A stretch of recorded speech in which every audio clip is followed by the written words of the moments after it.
Saudi Arabia में जो है वो everything is systematic. Womens are like queens. अपनी कंट्री का टेस्ट है वो आपको डेफिनेटली वो आप बहुत मिस करते हो। फिर कश्तियाँ जला के जाता है बंदा। कश्तियाँ जला के जाना है वाहिद आपने। हेलो अस्सलाम वालेकुम। आज मेरे साथ हैं tech star of the year miss Sidra Kainat, जो कि KSA सऊदी अरेबिया में as an independent health care professional अपनी लाइफ स्पेंड कर रही हैं। तो हम इनसे पूछते हैं कि इनकी कैसी जर्नी है और इनका सऊदीया और पाकिस्तान में किस तरह का एक्सपीरियंस रहा है। हेलो अस्सलाम वालेकुम। Walaikum assalam, and thank you so much for inviting me. Yes, alhamdulillah, the experience is quite good, and I would like to answer the questions you will ask so that I can explain the experience. Good हो गया। अच्छा, मुझे थोड़ा सा अपना introduction देंगे पहले? I'm Sidra Kainat. I am a double degree holder.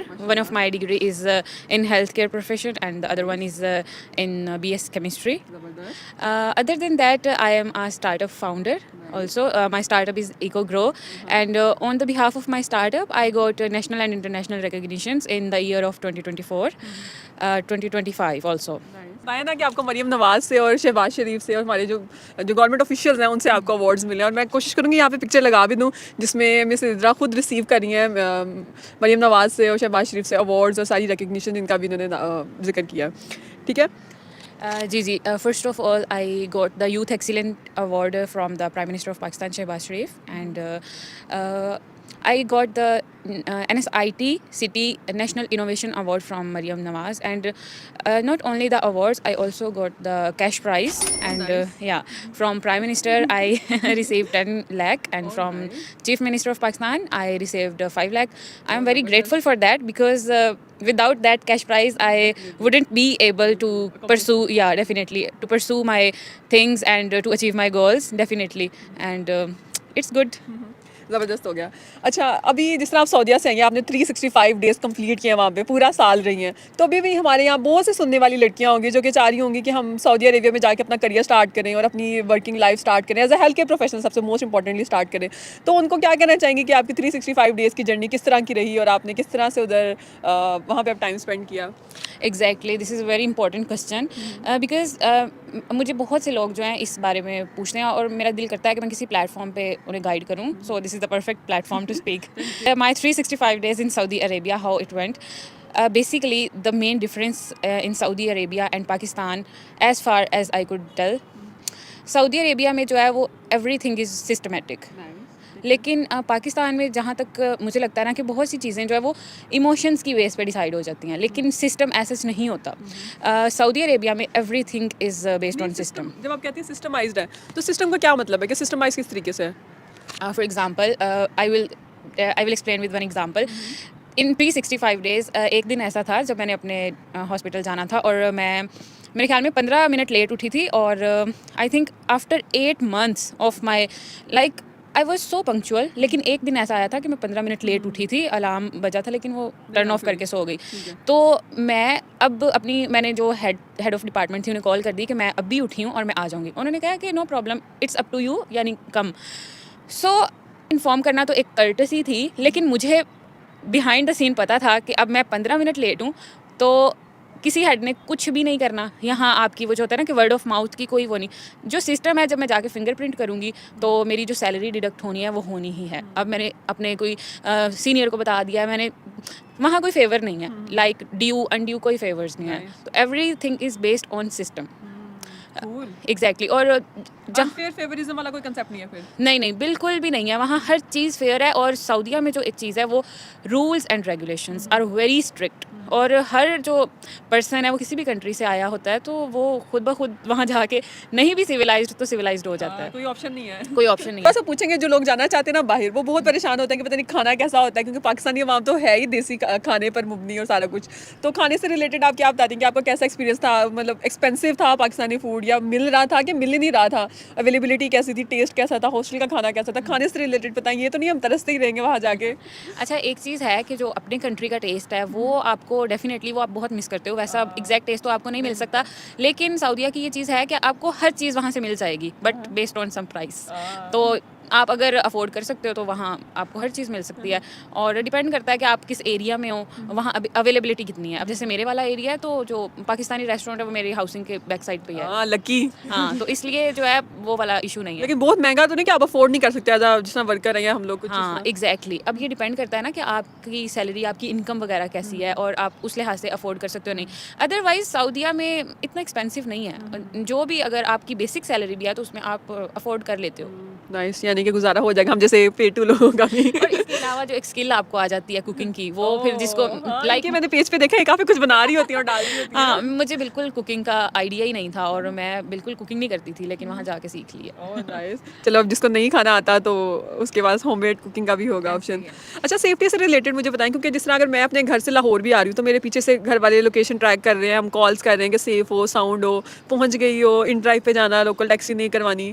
तो इस सेफ्टी से रिलेटेड कि रात को नहीं निकलना, ये प्रॉब्लम है, वो प्रॉब्लम है, तो आपको क्या लगता है कि अगर सेफ्टी पॉइंट ऑफ व्यू से लड़कियों के भी हाथ में मैं पूछना चाहती हूँ, कोई अकेली कोई अपनी डिग्री करके, जैसे आपने 2 डिग्रीज की हैं, तो कोई अपनी डिग्री करके इस केस से जाती है, तो वो सेफ्टी पॉइंट ऑफ व्यू से उसके ब्रदर, उसके हस्बैंड, उसके भाई लोग कितना अटेंस्ड है, वो खुद इतना, तो आप अपना एक्सपीरियंस भी शेयर करेंगे? अल्हम्दुलिल्लाह इस लिहाज से जो सऊदीया है वो दी बेस्ट ऑप्शन है फॉर गर्ल्स स्पेसिफिकली। वहाँ जो रूल्स एंड रेगुलेशंस हैं वो बहुत स्ट्रिक्ट हैं और वहाँ वुमेन्स आर लाइक क्वींस, तो वो इशू नहीं है। वो रियली आई लाइक हम पाकिस्तान में पैदा हुए हैं और यहीं पले बढ़े हैं, तो वो डिफरेंस फील होता है। ये भी नहीं है कि वहाँ बिल्कुल ही कोई हरासमेंट या इस तरह का नहीं होगा, लेकिन it depends on you. Like queens किस तरह से, ये थोड़ा सा बताना। क्वींस इस तरह से हैं कि वहाँ के जो रूल्स एंड रेगुलेशंस है ना, तो जो मर्द है ना वो बहुत थॉटफुल होगा कि अगर किसी की तरफ देखना भी है ना तो इसके कॉन्सिक्वेंसेस वो पहले माइंड में रखेगा। और मुझे मतलब जैसे अब मैं सऊदीज़ के साथ भी हूँ इंटरेक्शन वगैरह, तो वो मुझे बताती हैं कि यहाँ के रूल्स एंड रेगुलेशंस ऐसे हैं, इवन दो कि उनके हस्बैंड्स भी उनसे डरते हैं कि उन्हें पता है कि इनको इनके राइट्स जो हैं वो पता हैं लड़कियों कि वाकई क्वींस मलका बन के रहने। Exactly. और उनको राइट्स लेना भी बड़े अच्छे से आता है। और एक जो चीज़ मुझे अच्छी लगी है सऊदीया का वेडिंग कल्चर, वहाँ कोई जहेज़ वाला सिस्टम नहीं है, और जो लड़की है वो क्वीन है, उसने सिर्फ जो है ना वो ब्याह के दूसरे घर जाना है, बाकी सारी एफर्ट जो है वो लड़के वालों की तरफ उसकी एग्जिस्टेंस ही काफी है। एग्जैक्टली। वो जो पेरेंट्स होते हैं वो मतलब बड़े प्राउड से कह रहे होते हैं कि हम अपनी बेटी दे रहे हैं उन्हें, तो इससे बढ़ के क्या ही हो सकता है। लेकिन आपको नहीं लगता पाकिस्तान में भी जहेज कल्चर बहुत कम होता जा रहा है? आपने क्या फील किया? जो हमारी रूट्स है ना वो नहीं चेंज हो सकती, कम हो सकता है, लेकिन उस लिहाज से मतलब अभी अवेयरनेस नहीं है, इसको मज़ीद थोड़ा सा टाइम लगेगा।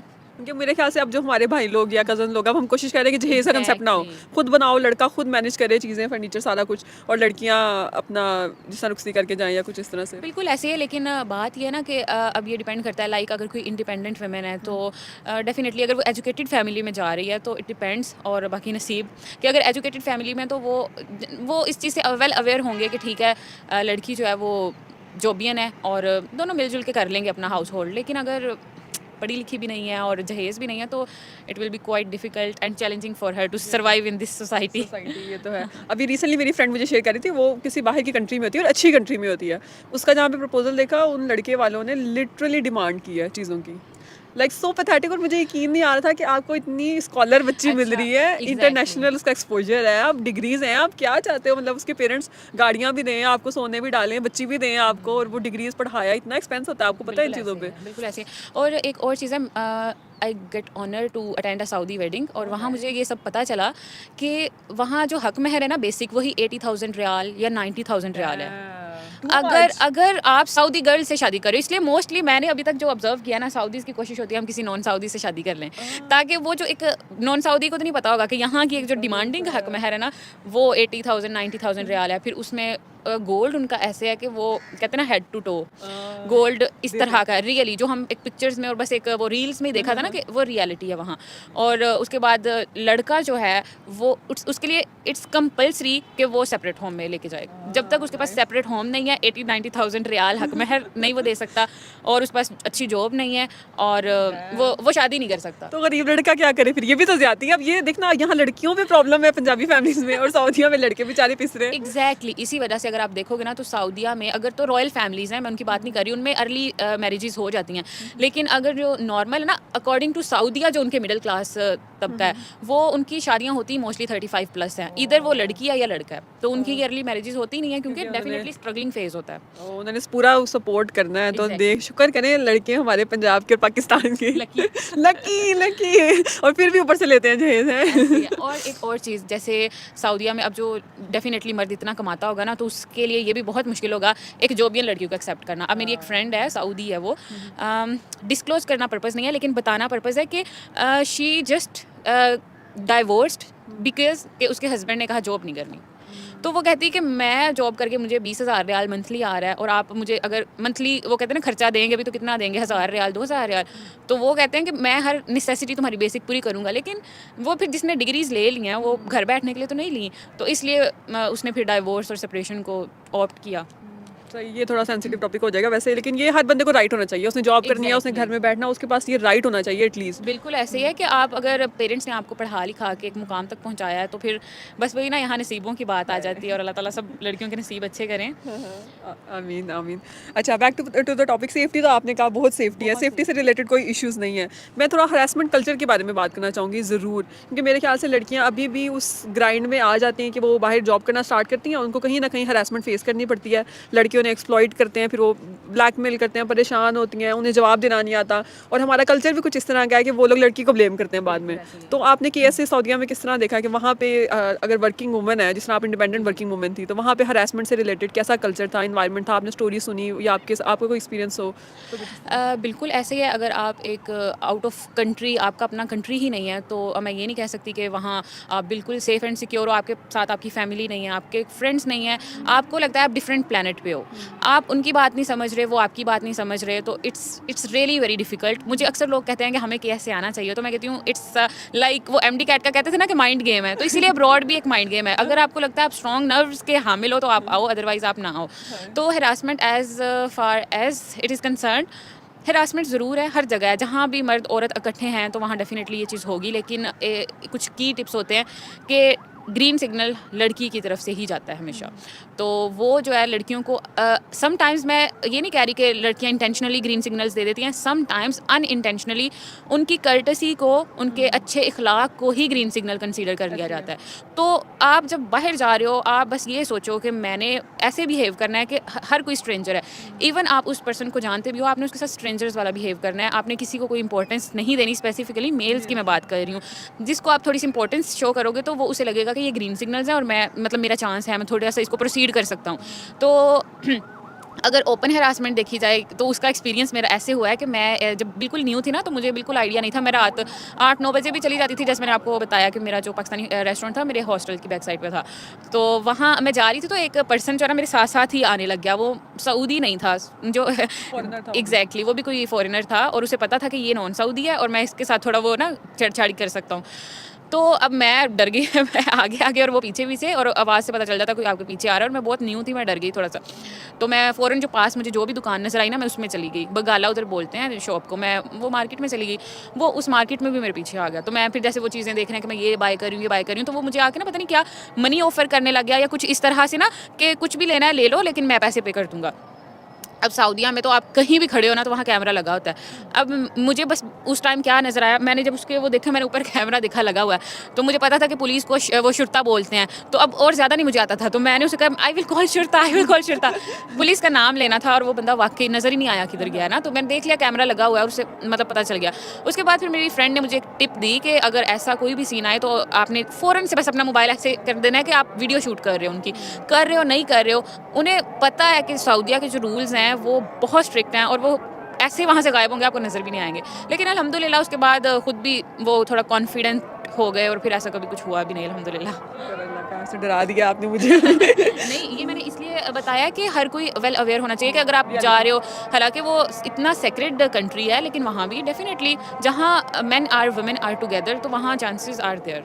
ठीक है, अभी जो आपने हरासमेंट की बात की, इसमें मैं बस एक बात ऐड करना चाहूँगी कि जब तक हम परेशान होते हैं ना, तो जो भी हमें हरास कर रहा है ना वो ज़्यादा उस चीज़ को स्टेप फॉरवर्ड लेके जाता है। जहाँ हम स्ट्रांग होते हैं और उसको शट अप कॉल देते हैं, वहाँ पे वो चीज़ एंड हो जाती है। ये आपने नोट किया? एग्जैक्टली बिल्कुल ऐसा ही है। आपने अपना कॉन्फिडेंस लूज़ नहीं करना। मैंने इन 365 डेज़ में यही चीज़ लर्न किया है कि what ever the situation is, आपने अपना कॉन्फिडेंस लूज़ नहीं करना। तो आपने हॉस्टल लाइफ गुजारी है, तो हमें बताएं थोड़ा सा एज ए इंडिपेंडेंट वुमेन, जिस तरह आप एक, क्योंकि वो भी एक्सपीरियंस है यहाँ पे, जिस आप कज़न से मिलिए, फ्रेंड से मिलिए, सीनियर से मिलिए, जूनियर से मिलिए, रिलेटिव से मिलिए, यानी कोई ना कोई पाकिस्तानी आपसे उर्दू स्पीकिंग लोग मिलते रहते हैं। तो इंडिपेंडेंटली एज ए वुमेन आप जब रह रही थी KSA में, सऊदीया में, तो आपने कैसा एक्सपीरियंस किया कि सोशलाइज़ करना कितना मुश्किल है या कितना आसान है, और किस तरीके से आप मतलब अकेले खाना, अकेले आना जाना, वो चीज़ें किस तरह से आपने फेस किया, किस तरह से उनसे हैंडल किया? ये आपका क्वेश्चन रियली बहुत क्रिटिकल है। इसका मैं आंसर इसी तरह आपको दूंगी कि जो इंडिपेंडेंस है ये एक बहुत बिटर स्वीट एक्सपीरियंस है। जहाँ आप कहते हो, आप ये भी नहीं कह सकते कि बहुत बिटर है, आप ये भी नहीं कह सकते बहुत स्वीट है। ये एक सर्वाइवल स्किल है। जिसको ये सर्वाइवल स्किल आ गई तो वो उसके लिए क्या पाकिस्तान क्या अब्रॉड, तो वो सर्वाइव कर जाता है। अदरवाइज़ फिर पाकिस्तान में रह के भी आप अकेले, या जैसे मुझे ये एक्सपीरियंस हॉस्टल लाइफ से हुआ था, हॉस्टल लाइफ ने मुझे काफ़ी हेल्प की। लेकिन अब्रॉड का डेफिनेटली क्वाइट डिफरेंट एक्सपीरियंस होता है। बट जब आपके पास कोई ऑप्शन नहीं होता ना, तो आप फिर तब जो अपना पोटेंशियल एक्सप्लोर करते हो ना, वो अनबीटेबल होता है। यानी आपको लग रहा है कि अगर कोई भी कितने भी IQ का कोई बहुत ही मासूम सा कोई लड़का है या कोई लड़की है इवन, और वो कैसे ज़्यादा सऊदीया के लिए, तो वो मैनेज कर लेगा चीज़ें? आपको क्या लगता है? ये भी डिपेंड करता है। अब अगर तो वो मासूम सा लड़का या लड़की जो भी है, it depends on the motivation कि वो अब्रॉड गए हैं, उनका क्या मोटिव था। अगर तो कोई मोटिव नहीं है, सिर्फ ये कि जी अब्रॉड जाना है, एक जो रैट रेस लगी हुई है उसी में शामिल होना है, तो फिर वो डेफिनेटली वो एक महीना के एक हफ्ते में ही वापस आ जाएंगे। और ये बहुत रियल एक्सपीरियंसेस हैं। और अगर उसका मोटिव कोई है कि वापसी का रास्ता नहीं है, तो फिर कश्तियाँ जला के जाता है बंदा। कश्तियाँ जला के जाना है बाहर आपने। बिल्कुल ऐसे तो आपके साथ किस तरह का सीन था कि याद आ रही? क्योंकि अक्सर मैंने नोट किया है, हम लोग पाकिस्तान में होते हैं तो हम कहते हैं यार बाहर जाना है, बाहर जाना है। और जो मेरी बाहर वाली फ्रेंड्स हैं ना, उनसे जब बात करो वो कहते हैं यार होम सिकनेस हो रही है, मेंटल हेल्थ इश्यूज़ हो रहे हैं, लोनली फील कर देंगे। और मैं कहती हूँ यार शर्म करो, खुदा का खौफ करो, हम लोग यहाँ पे थे तब बाहर जाना था, अब बाहर गए और तुम लोग को पाकिस्तान याद आ रहा है। तो इसके बारे में क्या अपना इनपुट देना चाहेंगे? ये अब्रॉड एक इल्यूजन है। हमें वो चीज़ें कोई नहीं बताता कि अब्रॉड से रिलेटेड जो उसके वो कहते हैं ना, हर चीज़ के प्रोस एंड कॉन्स दिखने चाहिए। तो हम जब बाहर जा रहे होते हैं ना, तो हमारी नज़र सिर्फ एडवांटेजेस पे होती है कि बहुत फ़ायदा बाहर जाने में, लेकिन जो उसके डिसएडवांटेजेस हैं उस पर कभी किसी ने रोशनी नहीं डाली। आप डालेंगे ना, आज आप स्पेशली इसलिए बुलाया कि आप रियल टॉक करेंगे, सच्चाई बताएं। अब्रॉड में जो आपको कल्चरल शॉक लगता है ना, वो एक्सेप्ट नहीं होता आपसे। फर्स्ट ऑफ कल्चर शॉक क्या मतलब? कल्चरल शॉक ये है कि आप यहाँ का कल्चर में, जैसे मैं अपनी जितनी ज़िंदगी मेरी हो गई, मैंने पाकिस्तान में गुजारी है, अब मैं एक नए कंट्री में गई हूँ, तो वहाँ सिर्फ लोग डिफरेंट नहीं हैं, उनका कल्चर भी इंटायरली डिफरेंट है। लाइक अगर सऊदी अरेबिया का कल्चर वो किया जाए डिस्कस, तो आपको पता है उनके होम्स का स्ट्रक्चर कैसा है। उनके होम्स का स्ट्रक्चर भी ऐसा है कि इवन वो उनके जो भाई वगैरह वो भी अपनी मतलब बहनों और अपने लाइक जो मेल हैं, बेशक भाई हैं जो भी हैं, वो फीमेल्स के साथ एक घर में नहीं रह रहे। और अगर रहना भी है, लाइक अगर कोई मिडिल क्लास है, तो वो फ्लोर्स होंगे कि ग्राउंड फ्लोर पे मेल वाले सारे रह रहे हैं और फर्स्ट फ्लोर पे फीमेल्स वाले। यानी पर्दे का कंसेप्ट है क्या? बिल्कुल ऐसा ही है। और खैर इससे हमारा कंसर्न तो नहीं है, क्योंकि हम कौन सा वहाँ के लोकल हैं कि, लेकिन वहाँ का कल्चर लाइक अबाया कल्चर, अब जैसे अबाया एक चॉइस है, आप इम्पोज नहीं कर सकते किसी पे। लाइक मैं ये इस पे कोई जजमेंट पास नहीं कर रही कि, लेकिन ये एक चॉइस है। अगर जिसको पसंद है वो पहने लाइक पाकिस्तान, जिसको नहीं पसंद वो ना पहने। अब अक्सर ऐसे होता है, लाइक मैंने पूरे साल में अपने मतलब पाकिस्तानी ड्रेसेस ऐसे थे कि वो ऐसे ही, जैसे मैं न्यू लेके गई थी, न्यू के न्यू वापस तो नहीं खैर ला सकती, लगेज की लिमिट होती है, लेकिन वो अभी भी वैसे ही वहाँ पड़े नहीं तो आपने पहने क्यों नहीं? कोई कुछ कहता है या कोई देखता है या कोई पर्टिकुलरली वो नीचे समझते हैं कि अच्छा नहीं समझते कि क्या पहन के आगे एलियन करते हैं, क्या प्रॉब्लम? बिल्कुल ऐसे ही है। अब जैसे Pakistani dress code really, I think in the whole world the dress code of Pakistan is really good, लेकिन हमारा जो है बिल्कुल सऊदिया ने ऐसे ही कहना उनके प्यारे हैं। और आप अपने ड्रेस कोड से पहचाने जाते हो। मैंने बड़ी मतलब मेरी अक्सर रील्स में भी मैंने ना पाकिस्तानी ड्रेसेस में ही अपलोड की हुई हैं, लेकिन जब आप पहन के अपना ड्रेस बाहर जाते हो, लोग आपको ऐसे ही देखते हैं कि आप एलियंस हो। और वहाँ कुछ कंडीशंस हैं कि अगर आपने ये ड्रेस कोड फॉलो ना किया तो फ़ाइन है, उस पर हर जगह कैमराज लगे हुए हैं। तो जो मतलब पर्सनली मैं ईजी फील ही नहीं करती थी। नहीं, पर्सनल कोड, ड्रेस कोड क्या मतलब? लाइक वो ना एक बहुत लंबी सी पॉलिसी है जो हमने खैर ऐसे रीड नहीं की, बिकॉज हमने जब भी बाहर जाना होता था तो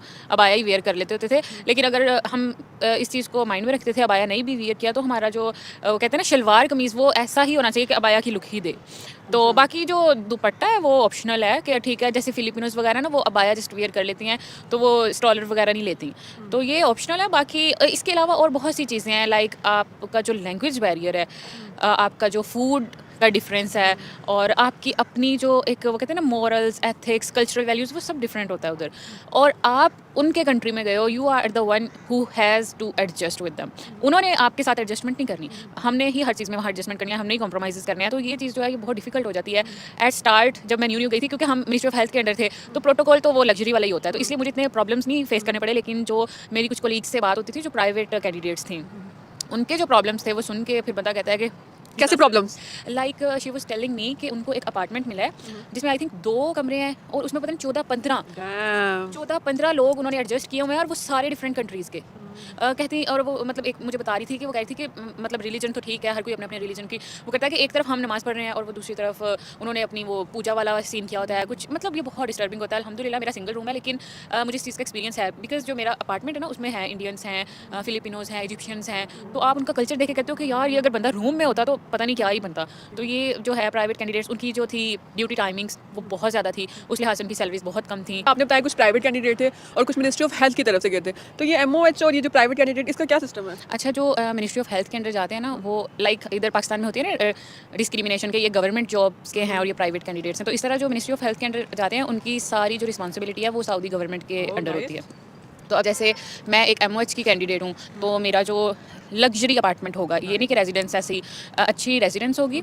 आपका फूड बेहतरीन होगा आपका जो है ट्रैवल ट्रांसपोर्टेशन आपका जो मेडिकल का एक्सपेंस है ये सब जो है वो गवर्नमेंट के अंडर होता है इवन दो कि अगर मैं सऊदी अरेबिया के किसी भी सिटी के किसी हॉस्पिटल में चली जाऊँगी गवर्नमेंट तो वहाँ मैं अपना जस्ट वो एम्प्लॉयमेंट आईडी दिखाऊंगी तो वो everything is free oh nice. अच्छा मैंने ये सुना था कि अगर कोई बाहर बीमार हो जाता है तो बाहर के लोग फॉरेनर्स को हेल्थ ट्रीटमेंट में बहुत तंग करते हैं उनकी, यानी कोई नज़ला काम हो गया या कोई और प्रॉब्लम हो गया मेडिकली इश्यूज हो गए तो वो पाकिस्तान आके ट्रीटमेंट करवा रहे होते हैं फिलिंग करवा रहे होते हैं, तो इस तरह से है कोई सीन? बिल्कुल ये बहुत रिलेटेबल आपने क्वेश्चन पूछा है मेरे पास एक पेशेंट था पाकिस्तानी मतलब वो ल्यूकीमिक था लेकिन एंड स्टेज थी उसकी और अब वो बहुत स्केयर्ड था सऊदी अरेबिया में अपना ट्रीटमेंट परसू करने के लिए क्योंकि जो वो प्राइवेट जैसे आज़ाद वीज़ा पे आया हुआ था तो अगर वो अपना आपको पता है अगर वहाँ 1 डे आप स्टे करते हो ना हॉस्पिटल में जैसे अब जो मेरा स्पेशलिस्ट हॉस्पिटल है तो आपको 1500 रियाल जस्ट स्टे का वो चार्जेस हैं और मेडिसिन और जो वो सब डिफरेंट हैं तो इसलिए वो इतना एक्सपेंसिव हो जाता है कि कुछ लोगों की तो वो बेसिक सैलरी में भी नहीं आ पाता तो ये भी है कि रियली दे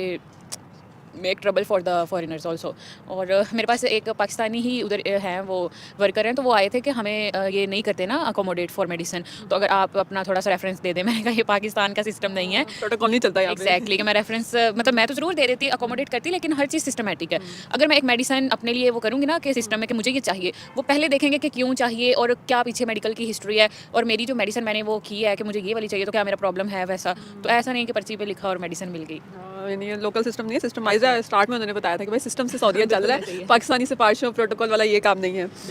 अच्छा moving on to work culture, जिस तरह पाकिस्तान में हमारे अब इस तरह गवर्नमेंट के एम्प्लॉय है तो एक चीज़ बड़ी मशहूर है कि ये लोग खुद को पता नहीं क्या समझते हैं और आवाम को फैसिलिटेट नहीं करते। मतलब ये बात बहुत कॉमन है, गवर्नमेंट में चल जाओ सेक्टर में तो सुनता नहीं है, ना नर्स सुनती है ना डॉक्टर सुनता है, कोई भी बात नहीं सुनता। और प्राइवेट में जो एम्प्लॉयज़ हैं हेल्थ केयर वर्कर वो खुद बड़े परेशान है कि इतना टॉक्सिक कल्चर हो जाता है, इतना प्रेशर परफेक्शनिज्म का उन पे होता है कि आपने सही काम करना है। वहाँ पे अटेंडेंट साइड होते हैं सरों पे सबके, तो ये वर्क कल्चर बड़ा डिफरेंट साइड डायनामिक्स है पाकिस्तान में। तो सऊदीया में आपको कैसा एक्सपीरियंस है? आपको क्या लगता है कि बहुत ही टफ स्केड्यूल कर दिया जाता है या थोड़ा रिलैक्स है या अंदर वेकेशंस होती हैं, मैनेजर्स ध्यान रखते हैं पार्टीज़ का या सेलिब्रेशंस का कि मेंटल हेल्थ मेंटेन रहे वर्कर की प्रोफेशनल की, तो क्या कहेंगे? अच्छा इस लिहाज से जो सऊदीया ना वो एक डेवलप्ड कंट्री है आपको पता है वहाँ पेशेंट की रेशो ही 1:2 है तो हेल्थ केयर प्रोफेशनल है इधर कोई डॉक्टर है कोई नर्स है कोई फिजियोथेरेपिस्ट है उनके पास 1:2 कि एक प्रोफेशनल के पास 2 पेशेंट्स होंगे। अब डिपेंड करता है ये ज़रूरी नहीं कि बस 2 ही होंगे लेकिन सिचुएशन वेरीज़ कि आपको कभी 4 भी पेशेंट्स असाइन हो जाते हैं। लेकिन ये जो आपने बात की ना कि अटेंडेंस वाला ये वहाँ बिल्कुल नहीं है क्योंकि वहाँ फ़ौरन से पहले कंप्लेन हो जाती है और ऐसा नहीं है कि उस कंप्लेन का कोई एक्शन नहीं होता। लाइक अगर आपकी किसी ने छोटी सी भी कंप्लेन कर दी है उसको वो कहते हैं कि OVR राइट कर दिया ना कि OVR जिसके अगेंस्ट राइट हो गया लाइक अक्यूरेंस वेरिएंस रिपोर्ट तो आज राइट हुआ है और मेरे ख्याल में कि विद इन 2 आवर्स आपकी वो पेशी लग जाएगी डायरेक्टर के सामने और फिर आपको उसकी एक्सप्लेनेशन देनी पड़ेगी। को प्रोफेशनल को या अटेंडेंट को? नहीं आपको पता है वहाँ जो सारा हेल्थ केयर सिस्टम है वो पेशेंट सेंटर्ड है। वहाँ पेशेंट्स को कहते हैं पूजा की जाती है जैसे उस तरह से हमारा प्राइवेट सेटअप है। एग्जैक्टली उनकी बहुत ज़्यादा वो कहते हैं ना कि उनको बहुत वैल्यूएबल वो कंसीडर किया जाता है और उनको बहुत प्रोटोकॉल मिलता है जो कि पेशेंट्स और उनके अटेंडेंट्स को मिलना चाहिए क्योंकि वो ऑलरेडी एक डिजास्टर से गुजर रहे होते हैं, हेल्थ क्राइसिस से गुजर रहे होते हैं तो उनको ये सब इवन तो आपको पता है वहाँ कोई भी पेशेंट पेशेंट है ना जिसकी काउंसलिंग हम नहीं कर पा रहे, तो वहाँ उसके लिए एक प्रॉपर सोशल वर्कर्स का एक डिपार्टमेंट है, उनको बुलाया जाता है और उन्हें कहा जाता है कि इनकी काउंसलिंग करें ताकि ये थोड़े सेटिस्फाई हो जाएं। अच्छा, अदर देन दैट जो आपने ये बात की कि कौन कंप्लेन करता है, अब जैसे कोई भी अटेंडेंट ने देखा कि मुझे ये चीज़ नहीं पसंद आई, या वो फ़ौरन से पहले जो है ना वो भी बहुत डेवलप्ड है, वो चलो अगर उन्हें ये नहीं पता ओवीआर कैसे राइट करना है, वो देखेंगे कि यहाँ सुपरवाइज़र कौन है, मुदीर कहते हैं या मुदीरा कहते हैं उसको, तो वो फ़ौरन से पहले उनके और मुदीरा के पास जाना नहीं पड़ता। हर दिन अगर 3 शिफ्ट्स हैं तो 3 शिफ्ट्स में जो पूरे हॉस्पिटल के सुपरवाइजर्स हैं वो ऑलमोस्ट 2-2 बार राउंड करते हैं, फीडबैक लेते हैं। और ये इतना नेसेसरी है कि मतलब उन्होंने अपनी आवरली रिपोर्ट सबमिट करनी होती है, क्लस्टर सिस्टम है वहाँ, तो वो जैसे ही फिर फीडबैक उन्हें मिलता है तो वो फिर एक्शन फ़ौरन से पहले। और फिर अब कुछ लोग होते हैं ना स्टबर्न होते हैं कि ठीक है हमारी कंप्लेन हो गई, हमें फ़र्क नहीं पड़ता, लेकिन उसकी फिर वो कहते हैं ना कि नेगेटिव रीइंफोर्समेंट भी है कि आपको आपकी ईयरली इवैल्यूएशन पे कोई इंसेंटिव नहीं मिलेगा। और बैलेंस प्रॉपर है, बहुत प्रॉपर है। और बैलेंस मैं ये पूछना चाह रही हूँ कि एक बैलेंस है या एक एक्सप्लॉइट किया जा रहा है एम्प्लॉय को, यानी एम्प्लॉय ही सारा कुछ करे, अटेंडेंट चाहे बदतमीजी कर रहा है तो एम्प्लॉय सुने बैठ के, इस तरह का कल्चर है, या बाकी पेशेंट और वो अटेंडेंट सेंटर्ड ही है कि भाई उन्होंने कह दिया तो भाई कह दिया, पेशेंट इज ऑलवेज राइट। ये जैसे वो कहते हैं ना बिजनेस में कस्टमर इज़ ऑलवेज राइट, और इसी तरह समहाउ ये है ज़रूर कि पेशेंट इज़ ऑलवेज राइट। आपने पेशेंट को हर लिहाज से अकोमोडेट करना है, और अगर पेशेंट फर्स्ट ऑफ ऑल तो इतने नहीं होते जो मेस क्रिएट करने वाले, लेकिन अगर हो तो वो पूरे डिपार्टमेंट में पता होता है कि इस रूम का पेशेंट जो है थोड़ा मेस क्रिएट करने वाला है, तो सब सुपरवाइजर्स को भी पता होता है कि ये, तो वो फिर उनके लिए सोशल वर्कर्स आते हैं, साइकेट्रिस्ट्स आते हैं, और फिर वो मतलब इस तरह से हो जाता है कि वो इतने वो वेल कंप्लेनेंट नहीं रहते, तो मैनेज हो जाता है। लेकिन ये भी है वहाँ वर्कलोड इतना ज़्यादा है कि मतलब मैंने अपनी लाइफ में इतना स्ट्रेस नहीं कभी देखा कि जितना मैंने अब्रॉड में वो एक वर्कलोड का स्ट्रेस देखा है कि आपसे कोई काम नहीं हो रहा। पाकिस्तान में तो आप कर्टेसी में जो आपकी नेक्स्ट शिफ्ट आई है उन्हें बता दोगे, उन्हें इंडोर्स कर दोगे ये काम मैंने इतना कर लिया है लेकिन इतना नहीं किया। लेकिन सऊदी अरेबिया में आपके 2 पेशेंट हैं, उसका एक भी काम आपका रह गया ना, तो आप इंडोर्स करोगे कि ये काम नहीं हुआ, वो फ़ौरन से अगला जो पर्सन आएगा जो इंडोर्समेंट ले रहा होगा वो ओवीआर लिख देगा कि ये जो है ये काम इस शिफ्ट का था, तो ये इस शिफ्ट में क्यों नहीं हुआ।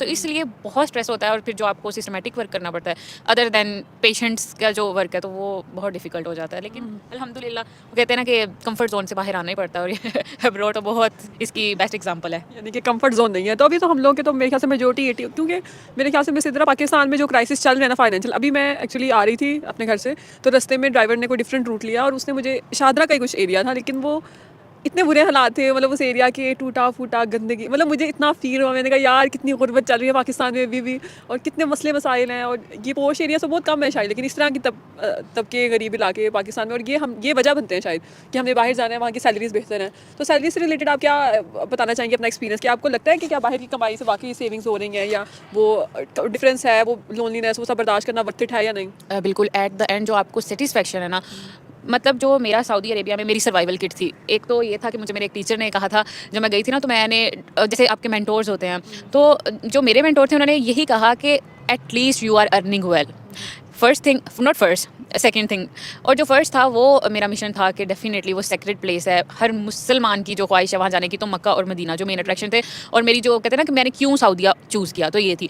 तो ये 2 चीज़ें हैं जिन्होंने वो कहते हैं ना की पिलर्स, और फिर मेरे पेरेंट्स की दुआएं, तो मैं सर्वाइव कर गई। अदरवाइज़ वहाँ लोनलीनेस, वहाँ की जो प्रॉब्लम्स हैं वो आप नहीं डील कर सकते। लाइक मैं मतलब बता नहीं पा रही ना कि एक होता है कि कुछ चीज़ें बहुत ज़्यादा वो होती हैं डिफ़िकल्ट आपके लिए मैनेज करना, कि अभी मैं शायद पाकिस्तान हूँ तो मुझे हंसी आती है बताते हुए, लेकिन जब वो वक्त मेरे ऊपर गुजर रहा था तो बुरे हालात थे, और स्पेशली जब आप अब्रॉड में बीमार होते हो तो वो वाला वक्त बहुत डिफ़िकल्ट होता है, लेकिन at the end it's all worth it. Pakistan की सैलरी से मेरा ख्याल है कि तकरीबन 10 टाइम्स आपको अब्रॉड में ज़्यादा मिल रही होती है, तो फिर आप ये देखते हो कि पाकिस्तान में भी आपने स्ट्रगल तो करनी है। Earning is not easy. आप पाकिस्तान में हो, आप अब्रॉड में हो, तो अर्निंग जो है वो ईजी नहीं है, तो आपने पाकिस्तान में भी स्ट्रगल करनी है, चैलेंजेस फेस करने हैं, तो आप अब्रॉड में भी वही कर रहे हो, लेकिन फिर आपको अब्रॉड में ये सेटिस्फेक्शन होती है कि you are earning so well, तो ये चीज़ है। अच्छा, मेरा एक जहन में क्वेश्चन होता है कि साल बाद क्यों नॉर्मली, मतलब 2-2 साल बाद इतना लेट क्यों विजिट करते हैं, यानी गवर्नमेंट वीज़ा की तरफ से कोई रिस्ट्रिक्शन होती है? ये ऐसे है कि जैसे अब मेरा कॉन्ट्रैक्ट था 1 ईयर का, और उसमें मैंने जो कॉन्ट्रैक्ट साइन किया था सऊदी गवर्नमेंट के साथ, वो ये था कि मुझे वो 1 ईयर के बाद पेड एनुअल लीव्स देंगे, और ये सारी जो मैंने आपको बताई है कि रेजिडेंस ये सब कुछ जो है वो गवर्नमेंट के अंडर होगा अदर देन सैलरी। तो आपकी जो अरब कंट्रीज़ हैं वहाँ 100% सेविंग हो सकती है अगर आप करना चाहो तो। और सेकेंड थिंग ये है कि 100% कैसे, यानी आप खा रहे हो, लगा रहे हो, 100% कैसे सेव करेंगे? अच्छा, 100% सेविंग ऐसे है रियली कि कुछ मंथ्स ऐसे भी गए हैं कि जिनमें आई थिंक मैंने 100 और 150 रियाल जस्ट स्पेंड किए होंगे, और वो भी मेरा इंटरनेट के पैकेजेस बहुत एक्सपेंसिव उसके बगैर तो गुजारा नहीं है। बिल्कुल ऐसा है। फूड मेरा जो है गवर्नमेंट की तरफ से है, और वो फूड ऐसा नहीं है कि फूड आपके बाहर से कुछ नहीं खाना, उस फूड में आपको राइस आपको अच्छा चिकन वाली आइटम भी होगी, एक जैसे हमारा सालन होता है वो वाली आइटम भी होगी वेजिटेबल्स में, फिर आपको सैलेड प्रॉपर मिलेगा, फिर आपको फ्रूट्स उसमें होंगे, और फिर आपको जो वो डिश सी सर्व होती है ना, मैं आपको एक पिक्चर दिखाऊंगी वो पे लगाऊंगी। बिल्कुल उस डिश में आपको एक स्पून, एक नाइफ, एक फोर्क, एक टिश्यू, एक टॉवल, अच्छे तरीके से टूथपिक, बहुत अच्छे तरीके से, और हर सर्विंग में वो आपको साथ सर्व करते हैं। तो आपको ऐसा अगर टेस्ट डेवलप हो गया ना, तो आपको बाहर से खाने की जरूरत नहीं पड़ती। वो तो फिर बस वो कहते हैं ना कि अपना जुबान का चस्का पूरा करने के लिए बाहर से खा सकते हैं, लेकिन ये बिल्कुल हो ही बोला अंदर से। बिल्कुल लाहौर के टेस्ट के बाद ना वहाँ एडजस्टमेंट बहुत मुश्किल है। और ये जो कहते हैं कि अब जिस तरह हम मेरे यहाँ पे मेड आती है, वो काम कर जाती है, या हेल्पर्स होते हैं, हाउस हेल्पर्स होते हैं, तो बाहर कल्चर ये होता है कि काम खुद कर रहे हैं, लॉन्ड्री कर रहे हैं, तो इससे रिलेटेड कोई फैसिलिटीज थी या आपने खुद ही सारा कुछ करना था? अच्छा, अब्रॉड में ना आपको एक मर्द की तरह भी ज़िंदगी जीनी आ जाती है और एक औरत की तरह भी। तो वो जो एक इंडिपेंडेंट वुमेन है ना वो मैन बोथ जो है ना वो ओह, काम cool. साइड बाय साइड चल रहे होते हैं। तो वो वहाँ कोई सीन नहीं है ऐसा, वहाँ आपने हर काम खुद करना है। आपने जो बाहर के सारे काम है, ग्रोसरी है, वो ये भी सब करना है। आपने ड्यूटी पे भी जाना है, आपने आके कुकिंग भी करनी है, आपने लॉन्ड्री करनी है, आपने अपने रूम की क्लीनिंग करनी है, और एवरीथिंग जो भी एक माइंड में आता है ना कि सुबह से रात तक क्या क्या काम हो सकते हैं डेली रूटीन के, वो सब आपने खुद ही करने होते हैं। मेड वाला कोई सीन नहीं है। और ये तो मेड मिलती नहीं है या महंगी होती है या अलाउड नहीं है वहाँ पे?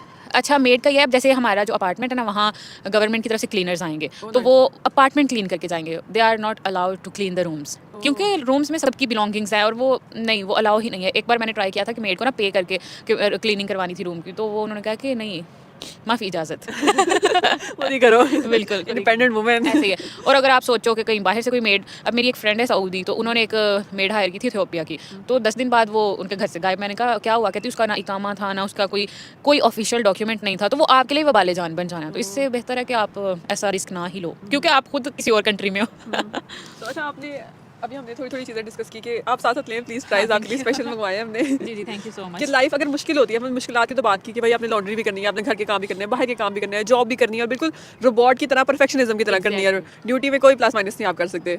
तो इसके साथ कोई हैप्पी मोमेंट या कोई इस तरह की अट्रैक्शन जो आपको लगता है कि भाई ये चीज़ तो सऊदीया में थी, ये कैसे में थी, यानी रात को 2 बजे, मुझे नहीं पता आप क्या थी एग्जैक्ट, लेकिन वो आप शेयर कर सकती हैं कि ऐसी चीज़ जो पाकिस्तान में बैठा भी लड़की या लड़का कोई वीडियो देख रहा है, उसको लगता है कि यार मैं कैसे जाऊँगा, तो ये चीज़ के लिए मैं बहुत एक्साइटेड हूँ। अच्छा, मेरा जो सिटी है वो जिज़ान है, तो वहाँ मेरे लिए जो वो कहते हैं ना कि हैप्पीनेस की एक वो है वे आउट, वो है रेड सी। पूरे सऊदीया में रेड सी है, लेकिन जो जिज़ान है हमारी, तो इवन मेरी जो हाउसिंग है ना, उसके जो अगर विंडो व्यू देखें तो वहाँ से भी मुझे वो रेड सी का व्यू नज़र आता है। और फिर ये जो कहते हैं ना कि समुंदर के किनारे जाके बैठना इतना रिलैक्सिंग है, इतना सूदिंग है कि ये जब तक आप एक्सपीरियंस नहीं करते आपको पता ही नहीं चलता। तो ये मेरे लिए वो सोर्स ऑफ हैप्पीनेस है। इसके अलावा मैं जब भी यानी मैं मैनेज कर सकती हूँ अपने ऑफ, तो मैं फिर चले जाती हूँ मक्का मदीना। वो तो फिर वो कहते हैं कि वहाँ जब आप चले जाते हो तो आप सब कुछ भूल जाते हो। और इसके अलावा जब सैलरी आती है वो दिन और रात खुशी से। अच्छा, सऊदीया की सैलरी सिस्टम इतना ज़बरदस्त है कि आपकी पूरे सऊदीया को पता है कि 27th जो है डेट एवरी मंथ आपकी सैलरी आ जानी है। एक बार मैं किसी स्किन केयर ब्रांड पे गई और काफ़ी एक्सपेंसिव प्रोडक्ट्स थी, तो मैंने ना कहा, मैं I think 26th of that month उस डेट को गई, और मैं उन्हें कह रही हूँ कि ये तो बहुत एक्सपेंसिव है। अच्छा चले, मेरी सैलरी आएगी तो मैं आ जाऊँगी। तो वो कहते हैं कि 27 कल है, सैलरी तो आ जानी है। तो मैं मतलब सोच रही थी कि कोई, वो कहते हैं ना कि एक हायरार्की है from upper like employers to bottom, वो टॉप टू बॉटम एक ही वहाँ सिस्टम है कि सबकी 27 को ही आनी है, और पूरे सऊदी अरेबिया को पता है। सिस्टम वाइज जो आपने स्टार्ट में पहली लाइन गई थी वो बिल्कुल ऐसे। इवन तो अब जैसे पाकिस्तान में है ना, मैंने 2-3 जो है इंस्टीट्यूट्स में वो सर्व किया, तो किसी की सैलरी डेट्स थी हर महीने की 10, किसी की सैलरी डेट्स थी फर्स्ट, किसी की सैलरी डेट्स थी 5th। एग्जैक्टली। इवन एक सिटी के अंदर, इवन एक टाउन के अंदर इतने डिफरेंसेस हैं, और सऊदी अरेबिया पूरे कंट्री में 20 तो है फिर भाई। एग्जैक्टली। और 20 जब 26 की रात हो रही होती है ना, तो 12 बजते हैं, उसके बाद हम काउंटडाउन स्टार्ट कर देते हैं। अगर मेरी नाइट शिफ्ट हो तो मुझे पता चल जाता है बस सैलरी आने लगी है। वो नाइट शिफ्ट अच्छी गुजर जाती है। ये भी है भाई, अच्छे वक्त का पता नहीं चलता। अच्छा, एक बात मैं यहाँ पे ऐड करना चाहूँगी, मेरी अभी ना किसी और सीनियर से बात हो रही थी, वो बेसिकली वैसे कुवैत होती हैं अभी। अच्छा। तो मैं उनसे पूछ रही थी कि किस तरह का कल्चर है, इन्वायरमेंट किस तरह का, तो उन्होंने बोला कि बेटा यहाँ पे ना रेसिज्म वाला जो चीज़ है ना, वो नहीं कभी भी खत्म होती। अच्छा, मेरा खुद भी दुबई का एक्सपीरियंस है, तो मुझे थोड़ा सा आइडिया कि हम लोग पाकिस्तानी बीइंग पाकिस्तानी, हम इंडियंस के साथ घुल जाते हैं बड़े अच्छे से, वहाँ हमारे फ्रेंड्स बन जाते हैं, गुजराती, बंगाली। लेकिन कुछ जैसा सऊदी हो गए या अरबी हो गए, वो आपको लगता है, आपने एक्सपीरियंस किया कि वो लुक डाउन करते हैं एज अ रेसिज्म पार्ट, मतलब विदाउट एनी कोई रीज़न, आप तो पहला इंप्रेशन ही वो इस तरह का देंगे कि वो आपको अच्छा नहीं समझ रहे हैं, कुछ इस तरह से? बिल्कुल, ये जो बी-लिटलिंग है ना, ये अरब कंट्रीज़ में बहुत ज़्यादा है। वहाँ आपको Saudi, non Saudi, even though मैं बताऊँ कि जो सुपरवाइजर्स होते हैं ना हॉस्पिटल के, वो आके हर शिफ्ट में काउंट करते हैं। कितना स्टाफ सऊदी है, कितना स्टाफ नॉन सऊदी है, कितने हाँ। पेशेंट सऊदी हैं, कितने पेशेंट्स नॉन सऊदी हैं। अच्छा, इस डाटा का क्या करते हैं? इस डाटा का वो ये करते हैं कि जैसे जो सऊदीज़ पेशेंट्स हैं ना, उनका तो सब कुछ फ्री है, तो फिर जो नॉन सऊदीज़ हैं वो एक उनके पास डेटा आ जाता है कि इनसे अच्छा। Like end of the treatment इनसे चार्ज करना है। और जो ये पूरा स्टाफ वो काउंट करते हैं कि सऊदी इतना है, नॉन सऊदी इतना है, वो इस तरह से करते हैं कि वो चाहते हैं कि हर शिफ्ट में एक सऊदी लाज़मी हो नॉन सऊदीज़ के साथ। ये वो सऊदी पे रिलाई करते करते ही हैं? नहीं है, वो कंप्लीटली नॉन सऊदीज़ पे रिलाई करते ही ये नहीं पे है। कौन कर रहा है? सऊदी कर रहे हैं, नॉन सऊदी कर रहे हैं? पे हॉस्पिटल को? हॉस्पिटल को पे कौन कर रहा हाँ, है? हाँ। ये लाइक फीस ऑफ जिस तरह कोई चार्जेस है ना, जिस तरह ऑफ है, तो सऊदीज़ को ऑफ होता है या नॉन सऊदीज़ को ऑफ होता है? हेल्थ केयर जिस तरह 1500 आपने बताया रियाल एक दिन का खर्चा है, तो दोनों को नहीं, सेम नहीं, नहीं, नहीं, कि नहीं, इंश्योरेंस वाला या कोई ऑफ वाला सिस्टम? जो सऊदीज़ है ना, आप क्या वो इकामा देखते हैं ना, जैसे आईडी कार्ड होता है वो देखते हैं सऊदी है, उसका इंटायर ट्रीटमेंट फ्री है क्योंकि वो सऊदी है। और जी उसने सऊदीया में काम किया तो डेफिनेटली उसने टैक्सेस पे किए हुए हैं, उसने सऊदीया को सर्व किया हुआ है, तो उसका सारा ट्रीटमेंट ही फ्री है। अब वो देख लेते हैं कि ये नॉन सऊदी है, फिर वो बताते हैं कि इसका इतना आपका एक्सपेंस होगा। लेकिन ये जो जैसे हमारा हॉस्पिटल है ना, इसमें उनकी एक जमिया लाइक दिमाग? जमात हम जैसे बोलते हैं ना, वो होती है, वो उन्हें चैरिटी बेस्ड दे देती है फंडिंग। और बहुत कम पेशेंट्स होते हैं जो जिनको रियल में ही करना पड़ता है पे, अदरवाइज सबको फंडिंग मिल जाती है। आज मैं आपसे ये पूछना चाहूँगी, जो मैंने स्टार्ट में बात की कि कितना इम्पोर्टेंट है दोनों साइड्स दिखाना हमारी यंग जनरेशन को पाकिस्तान की, कि अगर आप बाहर जा रहे हो तो आपको क्या क्या चीज़ें फेस करनी पड़ेंगी, और अगर वो चीज़ें फेस करनी पड़े तो वो वर्थ इट है, तो उसकी क्या प्राइस है। यानी मिसाल के तौर पर आपने बताया कि बहुत मुश्किल होती है इन चीज़ों में, कुछ प्रॉब्लम्स होते हैं, लेकिन क्या आपको लगता है कि हर बंदा उस चीज़ को अच्छे से मैनेज कर लेता है, या आपने कोई देखा आपके फ्रेंड्स लोग वापस आ रहे हैं, या उनकी मेंटल हेल्थ इतनी ख़राब हो गई कि अब वो लिटरली आइसोलेट हो गए हैं, किसी से बात नहीं कर रहे, या वो पाकिस्तान आना नहीं चाहते, या वो किसी ट्रॉमा में चले गए हैं सिर्फ लोनलीनेस बर्दाश्त करके, या सिर्फ काम करके और खुद को नहीं लगे कि हम पैसे कमाने की मशीन बन गए हैं, अब हमारा कोई प्यार करने वाला नहीं है, हम परदेश में रहते हैं।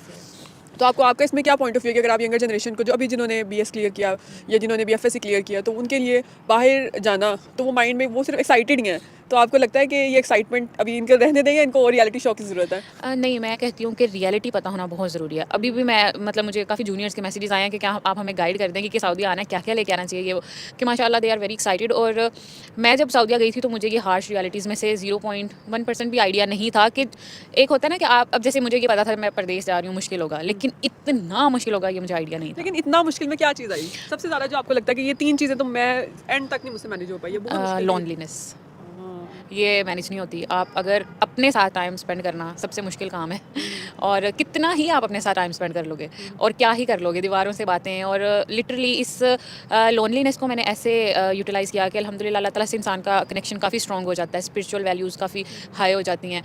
लेकिन और एक लोनलीनेस मेरे से मैनेज नहीं हुई, और एक जब आपके बीलव्ड वंस में से किसी को कुछ हो जाए तो वो आपको उधर अटैक फ़ौरन आ जाता है। तो ये मैंने एक्सपीरियंसेस किए हुए हैं।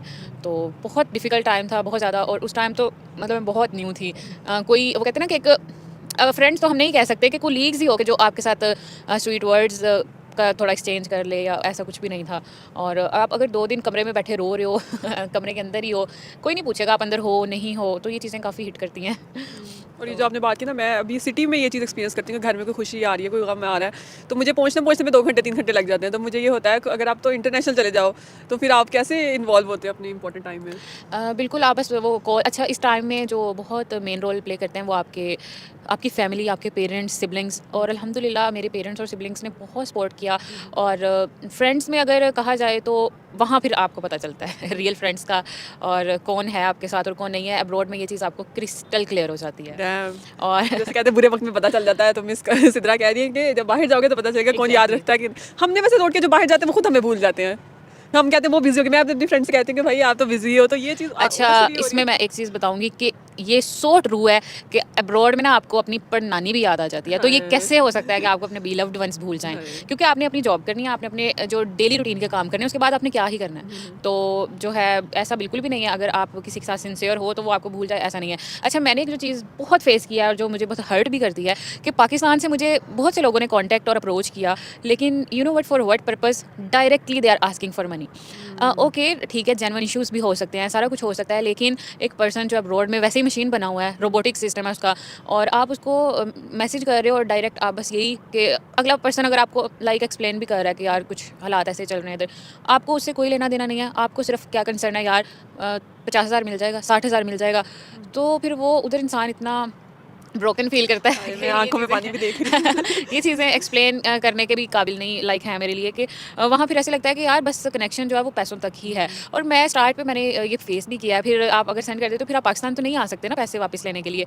तो वहाँ फिर अगला बंदा पैसे लेके गायब कि यार एक पर्सन अब्रॉड में ऑलरेडी बहुत स्ट्रेस में होता है। मैं कहती हूँ मेरा ना ये सब जितने भी व्यूअर्स हैं उनको ये मैसेज है कि कोई आपका कोई भी प्यारा प्रदेश में है ना, आपने ये कोशिश करनी है आपकी वजह से वो स्ट्रेस में ना आ जाए किसी भी किस्म के। आपका आप ये कह रहे हो ना कि मैंने तो कोई स्ट्रेस नहीं दिया। लाइक अगर आपकी कोई बेस्ट फ्रेंड अब्रॉड चली गई है और आप उससे इनडिफरेंट हो गए हो कि ठीक है अब वो अब्रॉड है और अब मैं अपने रास्ते वो अपने, तो ये भी एक उसको लाइक स्ट्रेसर है। डेफिनेटली हम यहाँ बहुत क्लोज होते हैं और वहाँ जाके जब आप वो रिश्तों की देखते हो ना रियलिटी, तो वो एक्सेप्टेंस लाना बहुत मुश्किल होती है। लेकिन एक साल आपको चमका देता है। Now I am very proud of my self really कि इतना कुछ सीख लिया कि पाकिस्तान में ये शायद मुझे सीखते सीखते 20 साल लग जाते हैं। अब ये जो टॉक्सिक सास बहू कल्चर है वो फेस कर लेंगे। वो इंशाअल्लाह उससे वो जो अब्रॉड का एक्सपीरियंस है उससे टॉक्सिक कुछ नहीं हो सकता। यानी भाई बहुत बहुत कुछ फेस किया मिस सिद्रा ने। अच्छा, इसी के साथ तो मेरे ख्याल से हम वाइंड अप करते हैं आज का पॉडकास्ट। और कुछ एंडिंग वर्ड्स में आप कुछ कहना चाहेंगे व्यूअर्स के लिए? मुझे बहुत अच्छा लगा। ये कुछ ऐसी बातें थी कि जो मैं विलिंगली चाह रही थी कि मैं यूथ को ये मैसेज दूँ। तो ये जो मैसेज डिलीवर करने का मुझे बेस्टेस्ट प्लेटफॉर्म लगा। आप सबने ये पूरी पॉडकास्ट सुनी है और इसको सब्सक्राइब करना है, लाइक करना है, शेयर करना है। शी इज़ माशाल्लाह डूइंग सो वेल और आपको thank you. फ्यूचर में भी बहुत कुछ सीखने को मिलेगा इनके यूट्यूब चैनल से। Stay tuned with us. Thank you so much. इनका अपना भी इंस्टाग्राम पेज है, ये भी इन्फ्लुएंसर है। वो मैं नीचे डिस्क्रिप्शन में ज़रूर इनका मेंशन करूँगी, आपने उसको भी सब्सक्राइब करना है। और दूसरा, इन्होंने जो मैंने स्टार्ट में मेंशन किया था, इनका अपना आईटी में इनका स्टार्टअप भी है। ये बिजनेस वुमन भी हैं एज ये हेल्थ केयर प्रोफेशनल के साथ साथ, तो इन्होंने भी मल्टीपल चीज़ें स्टार्ट की हुई हैं। मल्टीटास्किंग पे भी हम एक पॉडकास्ट रखेंगे हाँ, कि multitasking। कैसे मैनेज कर सकते हैं। ज़रूरी तो नहीं कि आप एक ही वो कहते हैं ना कुएं के मेंढक बने रहो, तो हम मल्टीटास्किंग कर सकते हैं। और अगर आपको कहते हैं ना कि थोड़ा जल्दी सक्सेस चाहिए तो उसके लिए मल्टीटास्किंग माइंड हमें होनी चाहिए। तो इंशाल्लाह इस पे भी डिस्कशन करेंगे ज़रूर। ठीक है, that's it for now. Do let me know if you have any suggestion for future videos, तो मुझे कमेंट में ज़रूर बताइएगा। अगर कोई कोलैबोरेशन वगैरह करना चाहता है तो उसके लिए भी मुझे डीएम कर सकते हैं या कमेंट सेक्शन में मेंशन कर सकते हैं। So that's it for now. Have a great time till then. अल्लाह हाफिज़।